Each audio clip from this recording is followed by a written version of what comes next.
हिंदी संस्कृत शिक्षा चैनल के माध्यम से आज हम पढ़ेंगे कक्षा 9 का 8वां पाठ लौह तुला। 8वां पाठ लोहे की तराजू। सबसे पहले इस पाठ का परिचय प्राप्त करते हैं और पाठ परिचय के बाद हम इस पाठ का अनुवाद करेंगे और अनुवाद के बाद इस पाठ के प्रश्नोत्तर भी करेंगे। तो चलिए सबसे पहले इस पाठ का परिचय प्राप्त करते हैं।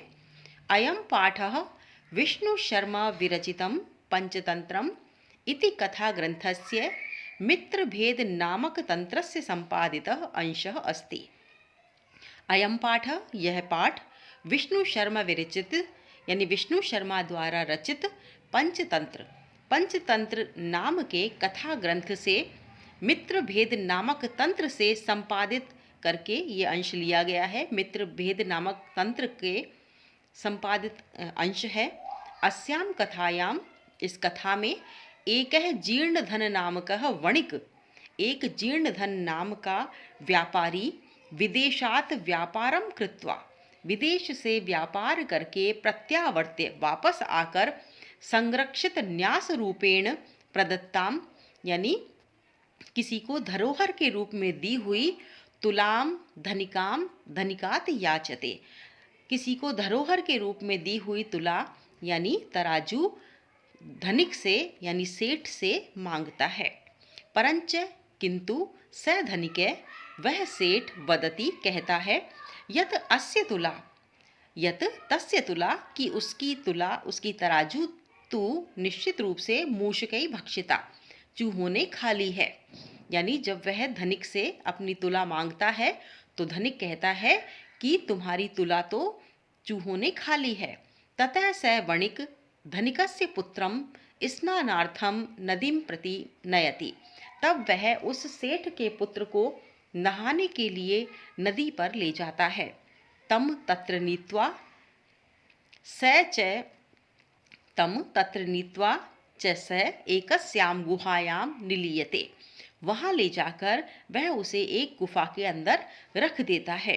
प्रत्यावर्तिते सति, और वापस आते समय पुत्रम अदृष्ट्वा, पुत्र को न देखकर धनिकः पृच्छति, धनिक पूछता है, सेठ पूछता है, मम शिशु कुत्रास्ति, मेरा पुत्र कहाँ है। स वदति, वह कहता है, यत कि तव पुत्रः, तुम्हारे पुत्र शेनेन अपहृतः, तुम्हारे पुत्र को बाज ने हर लिया है, यानी तुम्हारा पुत्र बाज उठाकर ले गया है।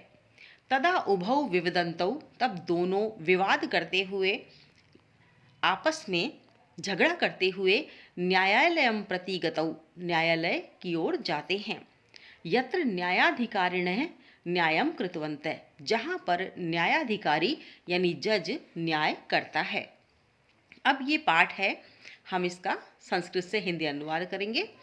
आसीत कस्मिंश्चित् अधिष्ठाने जीर्णधन नाम वणिक पुत्र।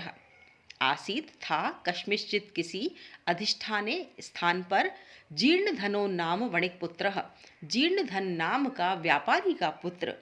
सच विवक्षात, वह अकाल पड़ जाने पर देशांतरम गंतुम इच्छन व्यचिंतयत, वह देशांतर जाने की इच्छा करने लगा और वह सोचने लगा, देशांतर जाने की इच्छा करते हुए सोचने लगा, यत्र देशे अथवा स्थाने भोगा भुक्ता स्ववीर्यते तस्मिन् विभवहीनो यो वसेत स पुरुषाधम। वह कहता है कि जिस देश में अपने बल से, पराक्रम से, परिश्रम से हम समस्त भोगों को भोग नहीं पाते हैं और समस्त भोगों से हीन हो जाते हैं, संपत्तियों से हीन हो जाते हैं, फिर भी वहीं बसे रहते हैं, तो ऐसा व्यक्ति पुरुष अधम होता है, अधम पुरुष होता है, वही ऐसे स्थान पर बसा रहता है। यानी जो व्यक्ति ऐसे स्थान पर बसता है जहाँ पर अपने परिश्रम से वह अपने जीवन यापन का साधन नहीं जुटा सकता, तो उसे दूसरे देश चले जाना चाहिए, और यदि वह वहीं पर बसा रहता है तो वह अधम व्यक्ति के समान होता है। तस्य च गृहे, अब यह सोचकर उसने जाने का मन बना लिया। अब आगे, तस्य च गृहे, उसके घर में लौह घटिता पूर्व पुरुषोपार्जिता तुला आसीत, उसके घर में लोहे की बनी हुई अपने पूर्वजों की दी हुई तुला थी। ताम च कस्यचित् श्रेष्ठिनो ग्रहे निक्षेप भूत्वा कृत्वा देशांतरम प्रस्थित। उसे वह किसी श्रेष्ठी के घर में, किसी सेठ के घर में रखकर देशांतर चला गया, यानी वह विदेश चला गया, दूसरे देश चला गया। ततः सुचिरम, उसके बाद काफ़ी समय बीत जाने पर, सुचिरम कालम, काफ़ी समय बीत जाने के बाद, देशांतरम यथेच्छया भ्रांत्वा, देश से अपनी इच्छा से घूमते हुए, देशों में अपनी इच्छा से घूमते हुए, पुनः स्वपुरम आगत्य, वापस अपने शहर में आकर या वापस अपने स्थान पर आकर तम श्रेष्ठिनम अवदत, वह उस श्रेष्ठी से कहता है, भो श्रेष्ठिन, अरे सेठ जी, दियताम में सा निक्षेप तुला, मेरी वह तराजू दीजिए जो मैंने आपके पास रखवाई थी। सो अवदत, वह कहता है, भो नास्ति सा, अरे वह तो नहीं है, त्वदीया तुला मूषकै भक्षिता इति, कि तुम्हारी तुला तो चूहों ने खा ली, तुम्हारी तराजू तो चूहे खा गए। जीर्ण धन है अवदत, जीर्ण धन कहता है, भो श्रेष्ठिने नास्ति दोषस्ते, कि हे सेठ जी, इसमें कोई तुम्हारा दोष नहीं है।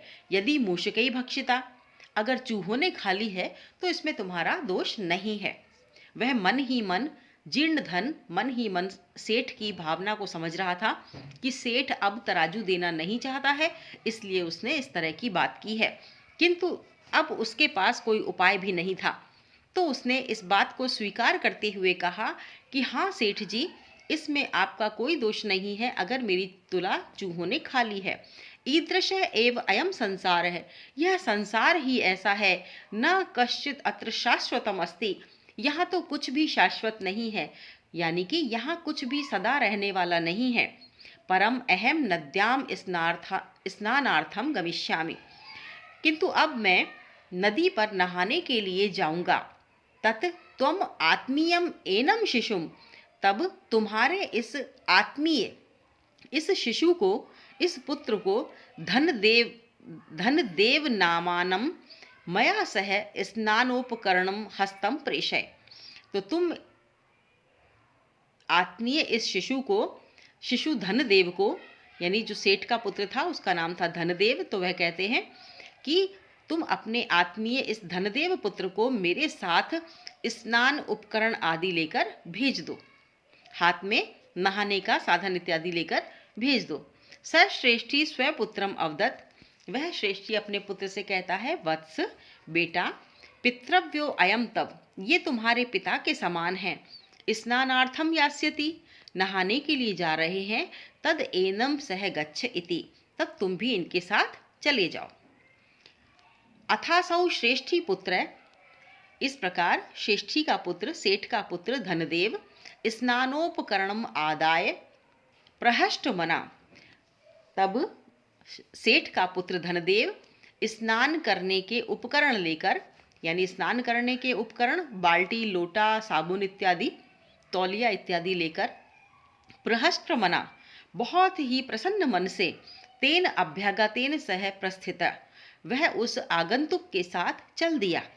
तथा अनुष्ठिते स वणिक, इस प्रकार करके उस वणिक ने, उस सेठ ने, स्नात्वा तम शिशुम गिरि गुहायाम प्रक्षिप्य, स्नान करवाकर उस शिशु को, उस पुत्र को गिरि गुहायाम यानी पर्वत की गुफा में रख दिया।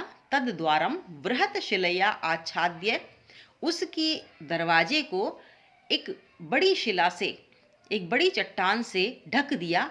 सत्वरम गृहमागत है, और उस शिला से ढकने के बाद वह घर आ गया। तद द्वारम बृहत शिलया आच्छाद्य, उसके द्वार को बड़ी सी शिला से, बड़ी सी चट्टान से ढककर जल्दी से घर आ गया। सत्वरम गृहमागतः। अब स श्रेष्ठी पृष्ठवान, अब वह सेठ पूछता है, भो अभ्यागत, हे आगंतुक, कथ्यताम कुत्र में शिशु, बताइए मेरा पुत्र कहाँ है। यह त्वया सह नदीम गतः इति, जो तुम्हारे साथ नदी पर गया था। स अवदत् तव पुत्र नदी तटात् शेयेन ऋत। अब वह श्रेष्ठी कहता है, जो अभ्यागत है, जो नदी से स्नान करके आया है, वह कहता है कि तुम्हारे पुत्र को तो नदी तट से बाज ने हरण कर लिया, यानी बाज उठाकर ले गया।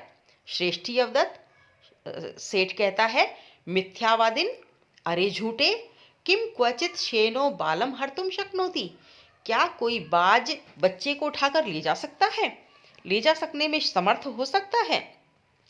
तत् समर्पय मे सुतम, तो मेरा पुत्र मुझे लौटा दो, अन्यथा नहीं तो राजकुले निवेदयिष्यामि, नहीं तो राजा के दरबार में जाकर कहूँगा, राज दरबार में जाकर कहूँगा। सो अकथयत, वह कहता है, भो सत्यवादिन, के हे सत्यवादी, यथा शेनो बालम न नयति तथा मूषका अपि लौह घटिताम तुला न भक्षन्ति, कि जिस प्रकार शेन यानी बाज बालक को उठाकर नहीं ले जा सकता, उस प्रकार चूहे भी लोहे से बनी हुई तराजू को नहीं खा सकते। तद अर्पय मे तुलाम, तब मेरी तराजू तुम दे दो। यदि दारकेण प्रयोजनम, यदि आप देना चाहें अगर, तो मेरी तराजू वापस दें। अब ये यहाँ पर चित्र दिया हुआ है। इसके बाद एवं विवदमानौ तो तौ द्वावपि राजकुलम गतो, इस प्रकार विवाद करते हुए दोनों राजा के दरबार में गए। तत्र श्रेष्ठी तार स्वरेण, वहाँ सेठ जी ने तार स्वरेण लंबे स्वर में, ऊंचे स्वर में अवदत्त कहा, भो वंचितो अहम, अरे मैं ठगा गया, वंचितो अहम, मैं ठगा गया। अब्रह्मण्यम ब्रह्मण्यम अनेन चौरेण मम शिशु अपहृत, यानी उस सेठ ने जाकर लंबे स्वर में कहा, अरे मैं ठगा गया, ये ब्राह्मणोचित कार्य नहीं है, इस चोर ने मेरे शिशु का अपहरण कर लिया है। अथ धर्माधिकारिण तम अवदन, इसके बाद धर्माधिकारी ने उससे कहा, भो समर्प्यताम श्रेष्ठी सुत, अरे सेठ जी के लड़के को वापस करो। सो अवदत्त, तो उसने कहा, किम करोमी, क्या करूं, पश्यतो में नदी तटात, मैंने देखा कि नदी तट से शेयेन शिशु अपहृत इति, कि नदी तट से बाज शिशु को उठाकर ले गया। तत्श्रुत्वा ते अवदन, यह सुनकर वह बोले, भो अरे भवता सत्यम ना विहितम, तुम सत्य नहीं बोल रहे हो, आप सत्य नहीं बोल रहे हो। किम शेन शिशुम हर्तुम समर्थो भवति, क्या बाज बालक को ले जाने में समर्थ हो सकता है।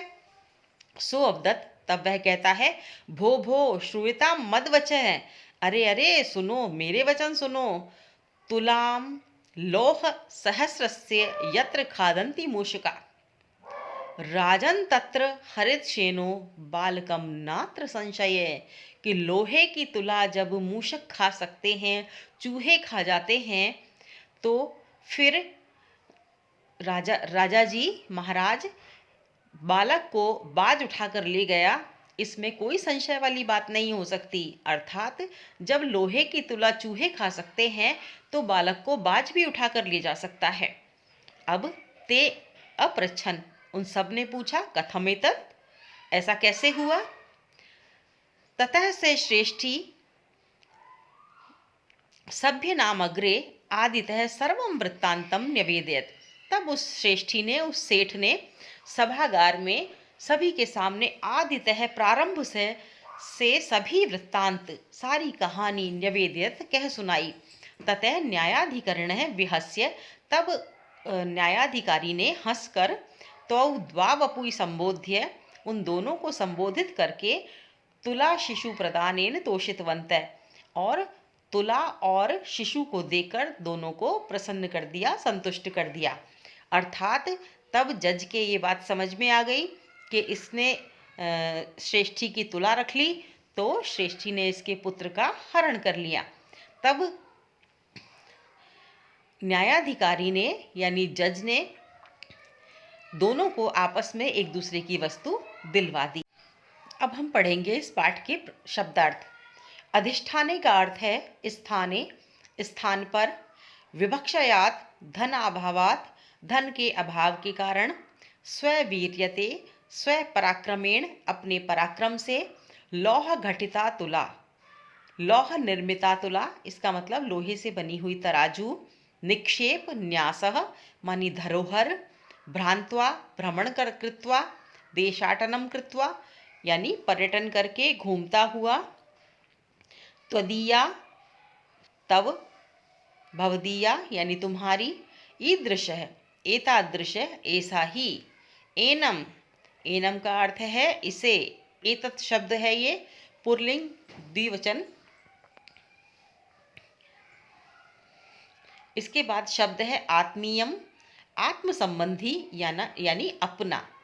स्नानोपकरण हस्तम, स्नान सामग्री हस्ते यस्य स तम, अर्थात जिसके हाथ में स्नान करने की सामग्री है, स्नान की सामग्री से युक्त हाथ वाला, वह, समर्पय मानी देही या दे दो, समर्पित कर दो, विवद मानव, कलहम कुर्वन्तौ यानी झगड़ा करते हुए, ये द्विवचन शब्द है, तार स्वरेण, उच्च स्वरेण, जोर से, ऊंचे सुर से, अवदन, उक्तवन्तः यानी बोले, अभिहितम, कथितम, कहा गया, मत वचः, मम वचनानि यानी मेरी बातें, आदितः, प्रारंभतः यानी प्रारंभ से, न्यवेदयत, निवेदनम अकरोत यानी निवेदन किया, विहस्य, हसित्वा यानी हंसकर, संबोध्य यानी बोधयित्वा, समझा बुझाकर। तो आज हमने पढ़ा कक्षा 9 का 8वां पाठ लौह तुला। हमने इसके शब्दार्थ जाने और पाठ का अनुवाद किया। इससे संबंधित कोई भी प्रश्न यदि आपके मस्तिष्क में हो तो वो आप मुझसे मैसेज बॉक्स में मैसेज करके पूछ सकते हैं।